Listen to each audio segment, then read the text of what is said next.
Fil-preżentazzjoni tal-Baġit tas-sena 2010 il-Ministru Tonio Fenech kien iddikjara li l-impenn tal-Gvern kien illi jagħmel dak kollu possibbli biex jikkontrolla l-għoli tal-ħajja. Fil-Parlament Fenech kien qal li dan il-pass kien meħtieġ biex ikunu salvagwardjati il-kwalità tal-ħajja u l-impjiegi.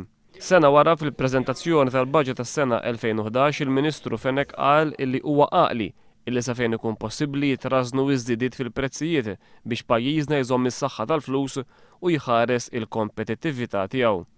Min tarif ippubblikat fis-sigħat li għaddew iżda jirriżulta li pajjiżna għandu fost l-ogħla prezzijiet tal-ikel fil-pajjiżi kollha membri taż-żona euro.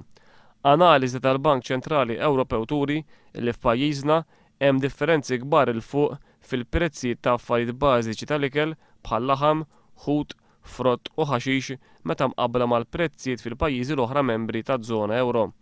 Il-prezz tal-laħam f'pajjiżna huwa id-doppju ta' dak li hu bħala medja fiż-żona euro.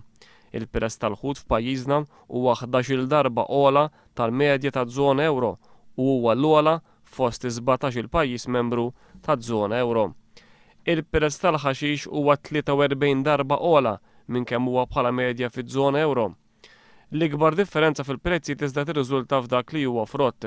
Hawnhekk il-prezzijiet f'pajjiżna irreġistraw l-ogħla żieda fost il-pajjiżi kollha tal-Unjoni Ewropea.